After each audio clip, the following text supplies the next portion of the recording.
Angeles Chargers taking on the Tennessee Titans. Southern California has a new modern home for NFL football, and it is this place, wondrous SoFi Stadium here in Inglewood. Today, it's the opener of a new NFL season between the Tennessee Titans and the Los Angeles Chargers. And he brings us out past the 20 to the 24. So here's the Charger offense making their way out. They'll have Lamar Jackson calling the shots, the former Heisman Trophy winner from Louisville. Early part of his career, defenses really had to focus on his running ability, and they still do. But now, he's turned himself into a true dual-threat quarterback. When he plants his cleats in the ground and turns it loose, good things happen downfield.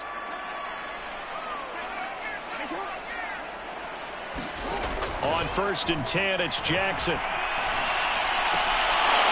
And his first pass here is going to fall incomplete. Nice play there to force the incompletion. And to me, one thing's for sure. When you're the underdogs and you're playing on the road, you absolutely have to get takeaways. You've got to get the ball from them. Yeah, win that turnover battle, going to be key. They didn't get one there, but you get the feeling they keep making plays like that, they might just get a few. Yeah, once you get one, defensive teams think they come in bunches. And a nice run past the 30-yard line there. They get 7 out of that, so they're left with a 3rd and 3. That was a really nice run there to bring up 3rd and short. After the incompletion on 1st down, it's awfully nice to have a running back that you can hand it to and put you back in a good situation. And this effort won't be enough as they rally up to stop him a couple of yards short. Only a yard on the pickup there, and it's going to leave them with a 4th down. So opening drive, 3 straight runs, unable to pick up the first. I know the fans want to see first downs, but guess what? The coaches have reasons for what they're doing. Sometimes they've scripted it, and some of these runs, while they haven't been successful now, they may be successful later on.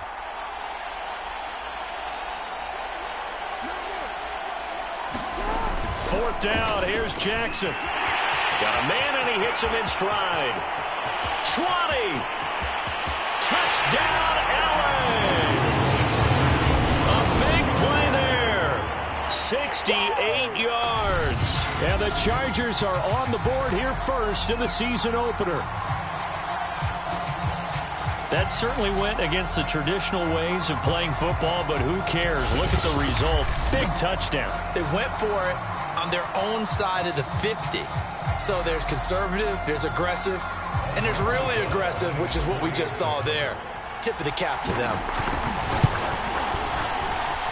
PAT up and good by Rosas. And it's now a 7-0 game.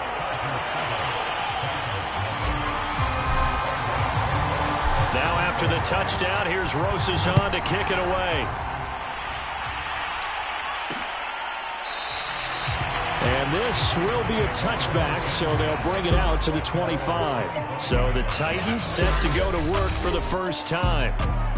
And they'll be let out by the man running the show, Charles, their quarterback. It's pretty much become the norm when we see guys come out before a game and go through the route tree with their receivers.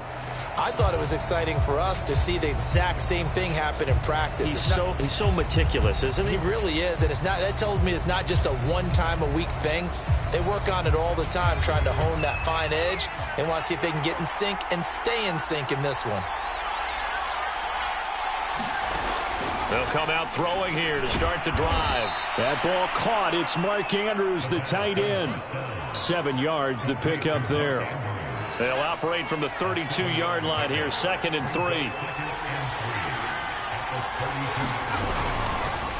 A first carry now for Nick Chubb.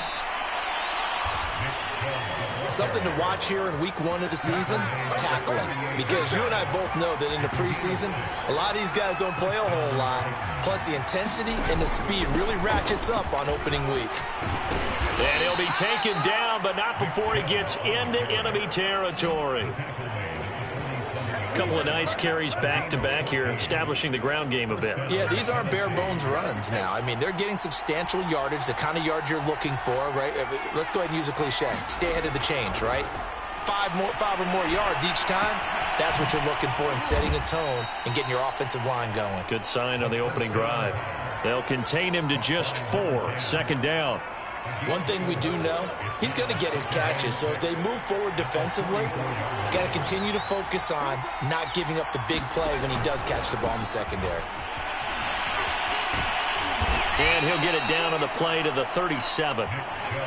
You were telling me this yesterday. This is exactly what they want to do on the opening drive, establish the ground game. Yeah, remember our conversation? We were talking about what one of the GMs in the league has told me repeatedly. It's a big man's game, and it's not necessarily size. He's talking about playing some big boy football. Line up, get leverage, knock people back, and establish the run early. Nice rhythm throw there on first down. He located his tight end, made it a nice, easy pitch and catch. Hoping he can break a tackle or two. Wasn't able to do that there, but still good yardage. 2nd and 1. And he'll go right back to Andrews. And he's brought to the ground with another first down at the Chargers' 18. Clock rolling as we hit the midway point of this first quarter. From the red zone now, they'll look to throw. He'll find Smith-Schuster. That's complete. And he's going to be taken down with a marker on the field. So let's see about the call. So a decent gain, but all for naught on the penalty. It's too bad, isn't it? They were feeling pretty good about it. The only people celebrating, the guys who just gave up that play. Following the penalty, Chubb. Oh, what a move. And he's going to push his way down to about the 12. It's a gain of 7 on the ground. 2nd down coming up. Pretty effective run there, and now they can start to smell that end zone. Pound the rock. Make sure you use your O-line to set the tone of dominance and physicality, and pound the rock. And a quick throw here. That's complete. And tackled down after a gain of 3. Leaves him with 1 yard to go on 3rd down. 9th play coming up here on this drive. This is 3rd and a yard. Back to throw. And he's going to go down. Sacked right around the 17. It'll be a loss of 8 on the sack, and it's going to lead him to 4th down. We're talking about how teams are so competitively matched, and you just want to make those plays that give you an advantage. How about right here? The difference between letting them score a touchdown versus holding them to a field goal, that's absolutely huge with the play he just made. And you know he hated taking the loss there on 3rd down. And his kick is good. And they are on the board, but still trailing. It's 7-3. So, yes, it's only 3, but at least they're able to answer back after giving up the touchdown to start the game. Yeah, I like the observation there because getting some points on the board, very positive for them. Feel a little bit better about things because if you don't score, you potentially have opened the door for them to score again, and then you're down 14. And he'll get it up across the 20 to the 21-yard line. The Chargers get set to go here for their 2nd drive.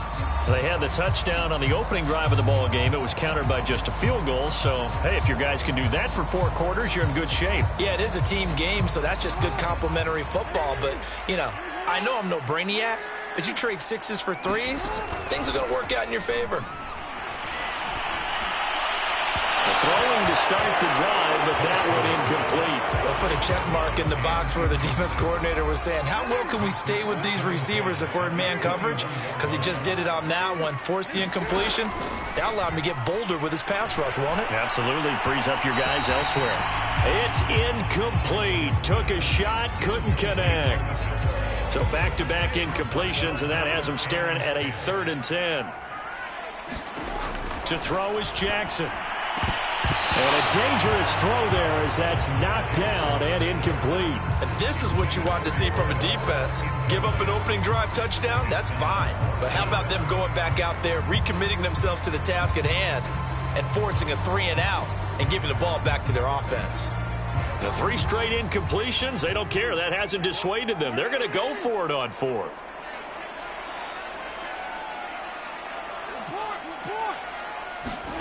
They're going to try and throw. And it's incomplete. They cannot convert, and they turn it over. A surprising move to go for it. Predictably, at least somewhat predictably, it doesn't pay off, and that will force a turnover on downs.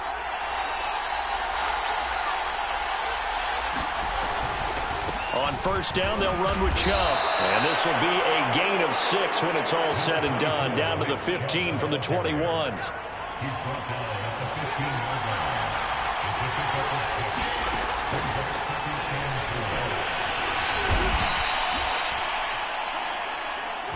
And that looked like some pretty easy yardage there right up the gut. And he's a guy that has some height to him. So when you don't have to drop a shoulder or create or get through contact or trash, makes it a lot easier to stay upright. And looking for Andrews, but this is intercepted.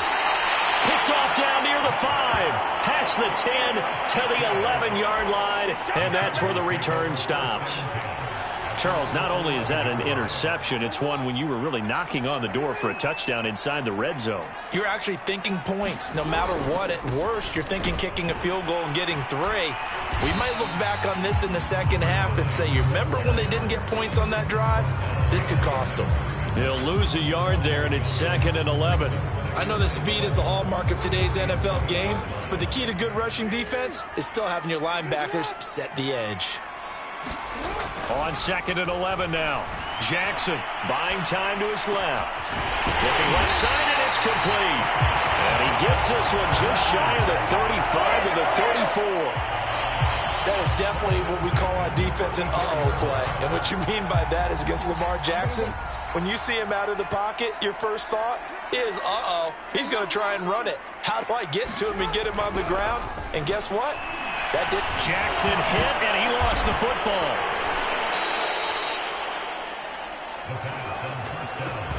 A lot of bad news on that play for them, wasn't there? Lost the football, lost a lot of yardage, but I think the good news outweighs it. Able to retain possession. That was big for them.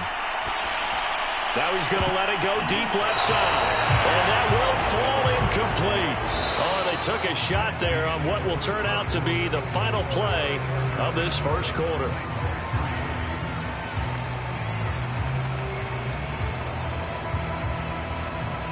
An incomplete pass on that last play, and that means they'll need to come up with something here on 3rd down. Now Jackson. And that's going to be incomplete. The coverage too good there. The contact popped the ball free, and it's 4th down. So on 4th down, here's Johnny Hecker to punt it away.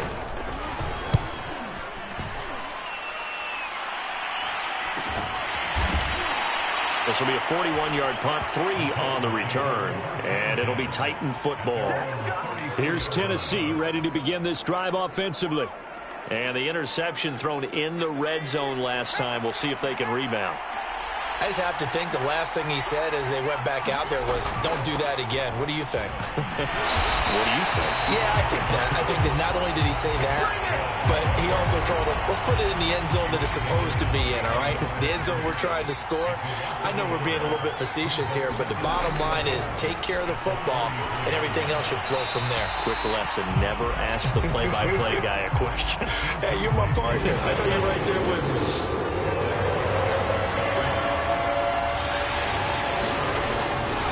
Down, he'll drop to throw, and he'll be hit as he releases it, and that'll fall incomplete. The passing